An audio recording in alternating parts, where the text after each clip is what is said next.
even still at that 43, I'm still doing better. I could break down the numbers to you. Point being is that right there alone would be a jump for me.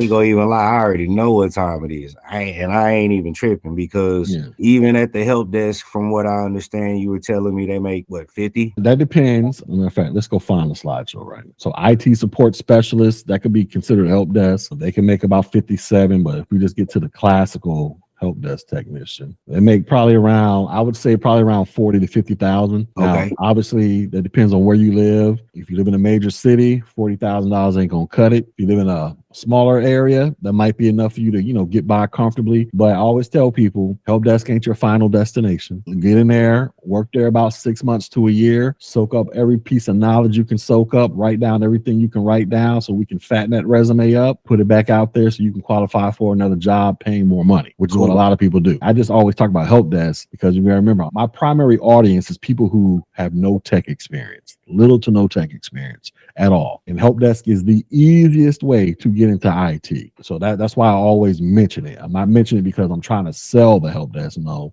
it's just the easiest way to get in tech. Even still at that 43, I'm still doing better. I could break down the numbers to you. Not sure you care to hear out. Anyway, point being is that right there alone would be a jump for me. I'm changing environments and doing. How much do you make right now? Annual salary right now? That's crazy because I don't even think in terms of a whole year. I think in terms of weeks. So a week. How much are they paying you per hour? Let's put it that way. Yeah, I get paid a salary. I got 2 jobs.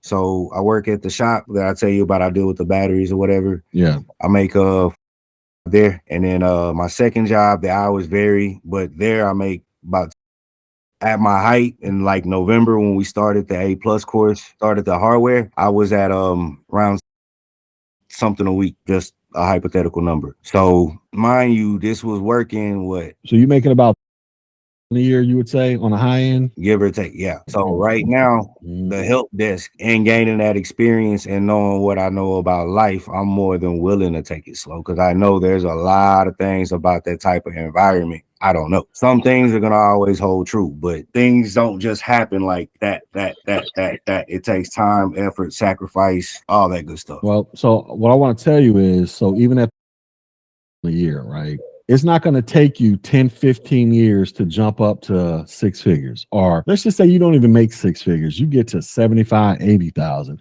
You can very realistically, essentially doubling your income within like 2 years, 2 to 3 years of working in tech. And we're not even talking about you going to college. We're just talking about you getting A+, Net Plus, Security Plus, and then kind of figuring out what lane in IT do I want to go. Because I don't know if you've seen this video that I did. I kind of explained this stuff a little bit too. How to make $100,000 in IT starting with CompTIA. I put together these little chart kind of outlining different paths in IT to consider. If you want to go to cybersecurity path, cloud, what certifications you might want to consider getting. I'm not saying that you got to get all these. I think I actually said that in the video, but I was telling people, go get your ITF. If you start there, or just start with the A+, go get a job, start working, and then start working on your network plus as you're working, the security plus, and to kind of figure out what lane in IT you want to go. So let's just say I want to become a cybersecurity professional. So you got all these certs right here, starting off at the help desk. Let's say you at the help desk 18 months. It takes you 18 months to get out the help desk because you're just, trying to figure out your way in IT. I tell people, once you get A+, Net Plus, Security Plus, go out there, try to get your pen test, penetration tester, or your cybersecurity analyst certification. Or if you're like, well, I want to go into the cloud or networking, get your CCNA, get your Linux. You want to go in the cloud, get your AWS, your Microsoft Azure. Anyways, I'm saying all this to say, even at in a year, it's not going to take you 10, 15, like at your current job, how long or what would you have to do in order for you to make 6 figures working at your current job, your full-time job? Like, what would you have to do? Probably never going to happen, right? Unless you become the owner of the company or something like that. And even the owner of the company, I don't know if it's a big or small company. Do they even make $100,000? Your owner, you think he pays himself $100,000 out of all the money y'all generate? Nah. I mean, you work for a small business or something like that? Yes, sir. So most small businesses in America, or most businesses in America, are small businesses. And most small business owners, they tend to pay themselves about $50,000-$60,000 a year after all the money is said and done. That's just how much they can afford to pay themselves. That's just the way how it kind of breaks down for most business owners. That's why you see a lot of people talking about, I want to be an entrepreneur. I'm not knocking anybody being an entrepreneur, but just understand every entrepreneur ain't balling out of control. Sometimes there's a lot of people who make more money as an employee versus being an entrepreneur. But the key difference is the freedom. Well, that's really not necessarily true. So people think I become my own boss, I make my own schedule. That's true on paper, but it's not true in practical application, because you as the entrepreneur, especially starting off small, you got to wear all hats. Anything goes wrong with that business, it's all on you. You work for the customers till you get to a point where hopefully you can hire people to come in there and you can delegate. I'll give you an example. I got an uncle, my dad's youngest brother. He used to be in the Army, retired 20-something after 20 years. Currently right now, he has probably one of the biggest Amazon delivery driver businesses in the state of Florida. He started off with him and his wife. They started off with like 2 trucks doing Amazon, 2 or 3 trucks doing Amazon deliveries. His operation grew so big, he has upwards of 200 employees now. And he has his own auto mechanic shop that he just opened up where he can fix his own damn trucks if they get damaged, which saves some money. Now, my uncle, he's a millionaire off of this, right? But when he first started that business 6 years ago, before the pandemic, he was out there hustling. He couldn't take no days. He works almost 7 days a week. He's my father's youngest brother, but he kind of looks older than my father due to all the stress. But now he's in a position where he can hire people. Now he has different managers, different positions where now he can kind of ease up a little bit, but even still, he still works about 6 days a week, at least 10 hours a day. Yes, he can write his own schedule. Yes, he's technically a millionaire, but it's a lot that comes with it. He's still out there grinding and hustling. He's actually out there driving the damn trucks. I'm just saying, my whole thing is, I don't discount being an entrepreneur, because even this tech G, this is a part-time hustle. Part-time entrepreneur is what I am. But the money I derive from this is not enough to replace my income from my job to where I can do this full time. To get it to that point, it's going to take a whole lot. I'm going to have to work even harder at this than my job. Sometimes I kind of debate if I want to do that or not, because, it's just, I don't know. Anyways, I'm saying all to say, you can go from double your income. You can do that in the next 2 to 3 years. Realistically, it ain't going to take you 10, 15 years. Like, you can very realistically do that. That's extremely realistic. Matter of fact, let's do this. What city you live in? I live in a small town outside of Dallas. So let's just put Dallas. All right. Let's just go find some stuff in your area right now. 661 entry-level jobs. Let's just go with the A+ certification, 50-mile radius. Look at this right here. This is the first job, computer technician, Richardson, Texas. No clue where the hell that's at, because I live in Florida. How close is that to you? It's a pretty good ways. It's on the other side. It's northwest of me, roughly. So it's pretty good ways. For that kind of money, it would be, I'd look for something closer towards Dallas, but I get what you're saying. Midlothian, yeah, I know where that's at. Addison, I know where that's at. Okay, let's just go with Addison. Is that close to where you kind of at? It's like far north Dallas. I know Dallas that area is big as hell from what I understand. But what I'm saying is, just in this area, let's just say you live relatively close. It took you like maybe 20 minutes to drive to work, or 30 minutes or something like that. You see what I'm saying? Coming from, you could possibly be getting a job starting off 40, 50. Now, that's not a major pay difference, but the experience is invaluable, because you're going to be out there doing data destruction stuff, which you're going to learn about in this course as well. Inventory stuff, like all this stuff that they're going to have you doing, this stuff that you can list on your resume, so that when you put your resume back out there, let's just say you work in there and now you went and got you another certification. So now we got let's just say you went and got you a Network Plus cert, and you've been working at that job for about 12 months, 18 months. You decide, let me get my Network Plus and go find me a new job, because people switch jobs all the time in tech. I mean, it's not uncommon, especially when you're starting out. Now, our pays went up to 57 to 71,000 as an IT support analyst 1. This is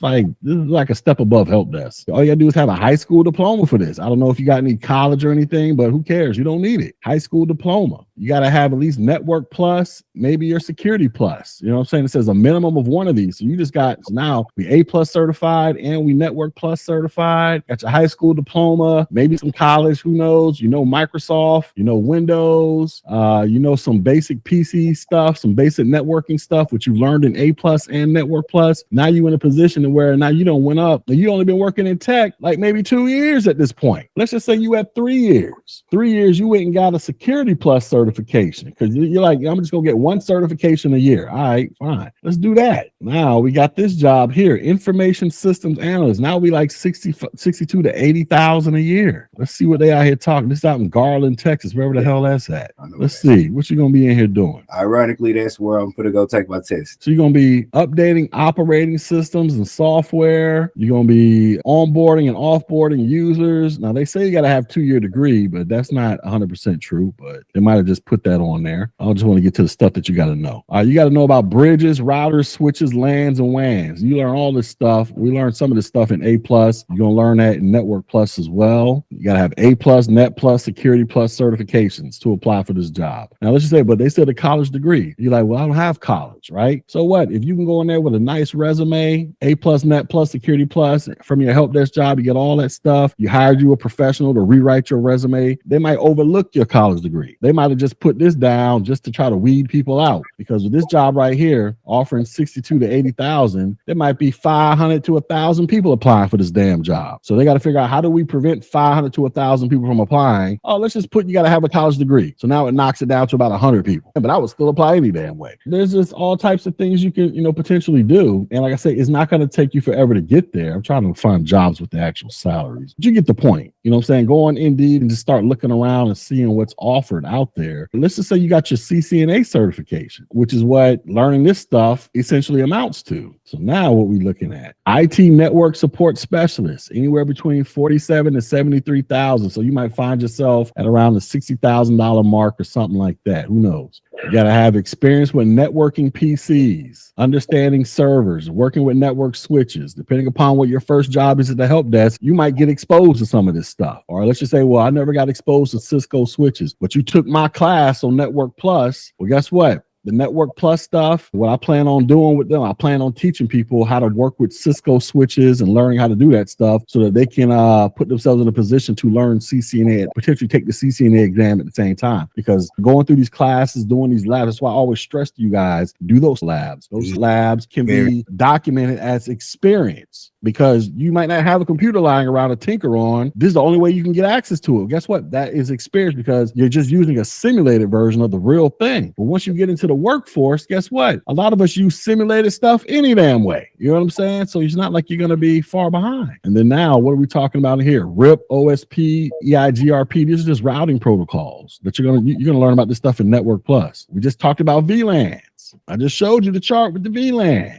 TCP, UDP, you got to be familiar with that. We learned this stuff in A plus hardware. Fiber optic cabling, we talked about that. Now, they say you got to have a computer science degree, which, like I say, this isn't necessarily true, but they might want you to have 2 years experience. So you got your first job working wherever you was working, 2 years working at the help desk. All right, you done met the 2-year experience requirement, depending upon what you're familiar with and what they want you to have a familiarization with. Oh, look at that. Microsoft Active Directory. Guess what? You're going to be dealing with that in this course. They're going to be introducing you to Active Directory up in there. So what I'm saying is you can go from your current salary now, within like 2 years, you can be creeping close to $70,000 a year. And then maybe another 2 years after that, you might crack 6 figures. Who knows? Well, I'm telling you, the stuff you're learning, you learn this stuff, soak it up, go out there and pass these certs. You can realistically put yourself on an upward financial trajectory from where you currently are in a short amount of time.